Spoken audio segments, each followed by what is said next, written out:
Hello everyone. आज हम पढ़ने वाले हैं ड्यूअल नेचर ऑफ मैटर, यानी कि पदार्थ की दोहरी प्रकृति। चलो।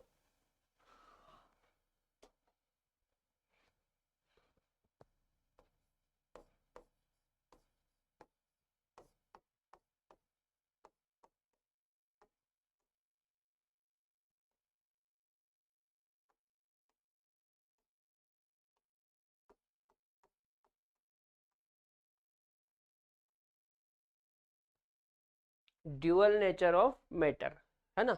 हिंदी में बोलते हैं पदार्थ की दोहरी प्रकृति। ठीक है। एक वैज्ञानिक थे बेटा, डी ब्रोगली। ठीक है। डी ब्रोगली साहब ने बताया कि जो पदार्थ होते हैं उनमें दो नेचर होते हैं, एक कण नेचर और एक तरंग नेचर। उसी को हम बोलते हैं दोहरी प्रकृति। ठीक है, मैं लिख देता हूं।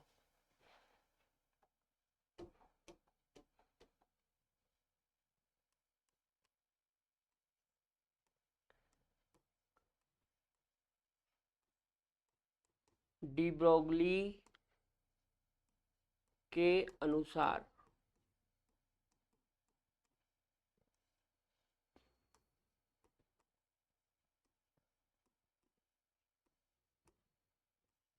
गतिशील पदार्थ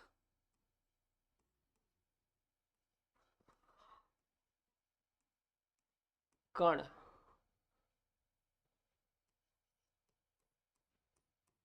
और तरंग प्रकृति रखता है। ठीक है। डी ब्रोगली के अनुसार जो गतिशील पदार्थ होते हैं उनमें कण और तरंग प्रकृति होती है, मतलब दो प्रकार का नेचर होता है। इसी को हम ड्यूअल नेचर बोलते हैं, है ना।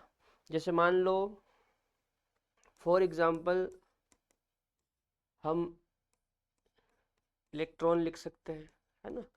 जो इलेक्ट्रॉन होता है उसमें भी दो नेचर होते हैं, एक कण और एक तरंग। ठीक है, नोट करो।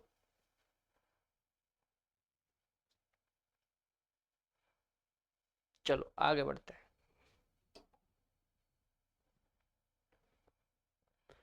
जो डी ब्रोगली थे बेटा, इन्होंने एक इक्वेशन दी थी, उसको कहा जाता है डी ब्रोगली इक्वेशन, है ना। De Broglie equation.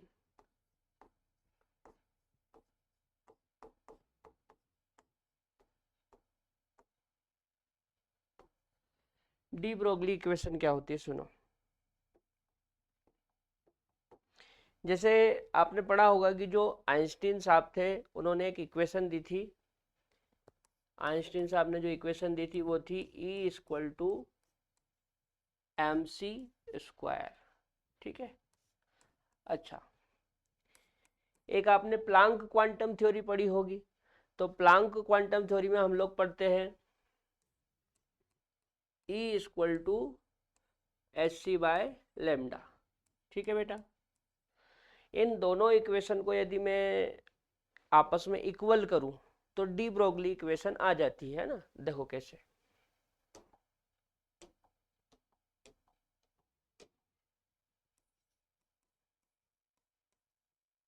समीकरण एक तथा दो को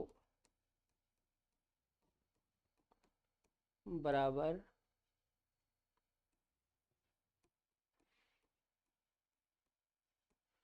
करने पर, एक और दो को बराबर कर दो तो एक में क्या है MC स्क्वायर, तो MC स्क्वायर इक्वल टू दो में क्या है SC बाई लेमडा, तो SC बाई लेमडा। ठीक है।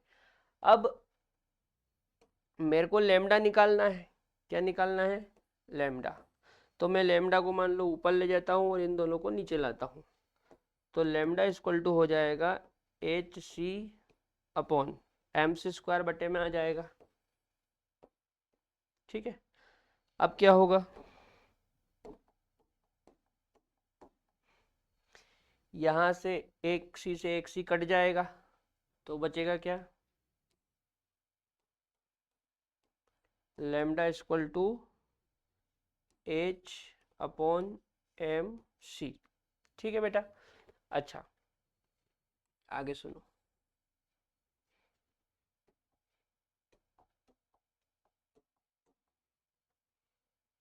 यदि C बराबर V हो, यदि C बराबर क्या हो, V हो। क्यों? क्योंकि जो C है वो लाइट की वेलोसिटी होती है और V नॉर्मल वेलोसिटी होती है। तो यदि मैं C और V दोनों को इक्वल कर दूं तो मैं क्या लिख सकता हूं, मैं लिख सकता हूं लैम्डा इक्वल टू एच, और इस m को तो ऐसे ही लिख देंगे और C की जगह क्या ले लेंगे, V। ठीक है, तो ये हो जाएगा lambda equal to H upon M V. अब आपने एक फॉर्मूला पढ़ा होगा P equal to M V, ठीक है ना। P इक्वल टू क्या होता है, एम वी। इसलिए मैं चाहूँ तो लैम्डा इक्वल टू एच और इस एम वी की जगह क्या लिख सकता हूँ, P। ठीक है बेटा, तो हमारी इक्वेशन आ गई lambda equal to H upon P। इसी को हम बोलते हैं डी ब्रोगली इक्वेशन। क्या बोलते हैं, डी ब्रोगली इक्वेशन, है ना, इसी को डी ब्रोगली इक्वेशन कहते हैं।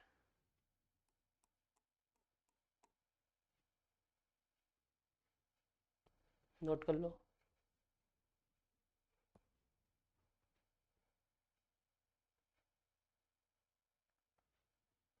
चलो आगे बढ़ते हैं।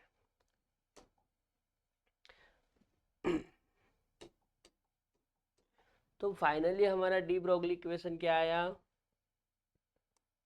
Lambda equal to H upon P. ठीक है, इसी को हम ऐसे भी लिख सकते हैं lambda equal to H upon M V, है ना। अब मान लो यदि H upon V equal to हो जाए कांस्टेंट, एच अपॉन वी क्या हो जाए, कांस्टेंट, तो मैं ऐसा लिख सकता हूँ लैम्डा इनवर्सली प्रोपोर्शनल एम। इसका क्या मतलब है, इसका मतलब है कि यदि मास बढ़ेगा तो लैम्डा घटेगा। तो हम लिख सकते हैं अतः मास बढ़ने पर लैम्डा घटेगा, या शॉर्टकट में लिख लेते हैं इसको, मास बढ़ने पर लैम्डा घटेगा, है ना। मैं एक एग्जांपल से समझाता हूँ आपको।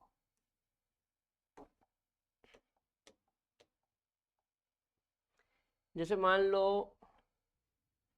मेरे पास एक H2 है ना, एक O2 है, एक CO2 है और एक SO2 है। ठीक, यदि हम इनके मास देखें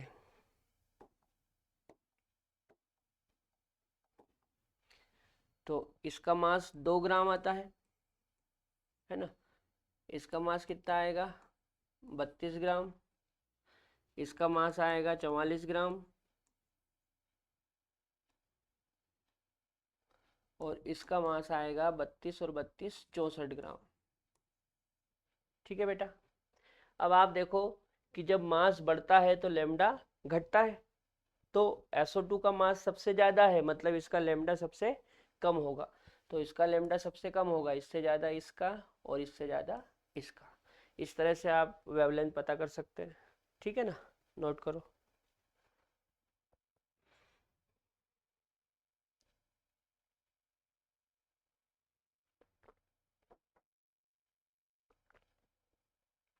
चलो आगे बढ़ते हैं।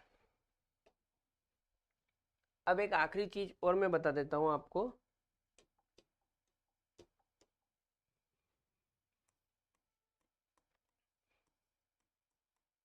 काइनेटिक एनर्जी तथा लेमडा में रिलेशन। ठीक है, काइनेटिक एनर्जी तथा लेमडा में रिलेशन। तो इनमें क्या रिलेशन होता है समझते हैं। अच्छा, हम क्या लिखते हैं, देखो हम लिखते हैं lambda equal to H upon P. ठीक है, इसी को हम इस प्रकार भी लिखते हैं लेमडा इक्वल टू एच और पी की जगह क्या लिख लेते हैं एम वी।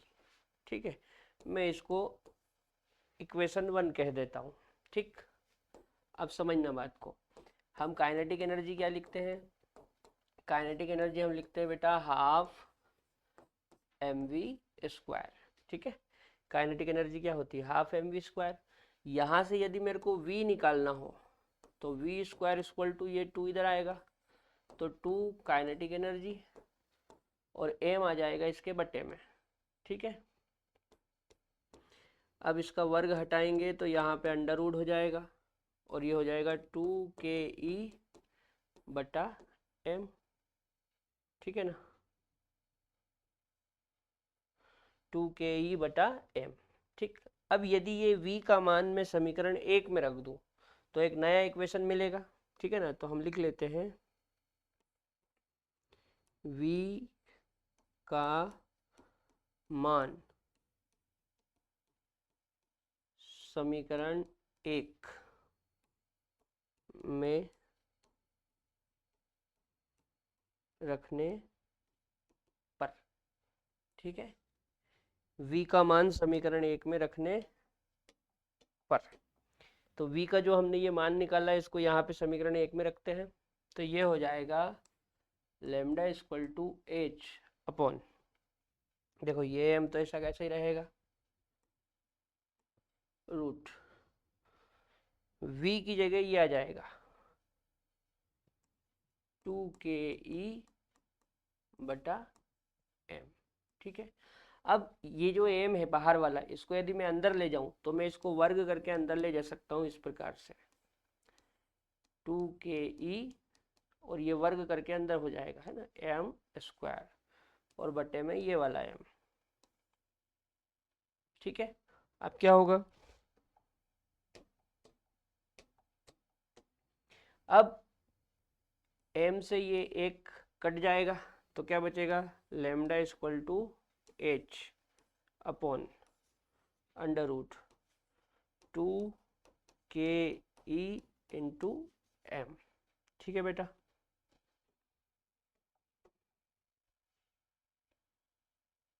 ये तो काइनेटिक एनर्जी और वेवलेंथ में ये रिलेशन आएगा। ठीक है ना, नोट करो।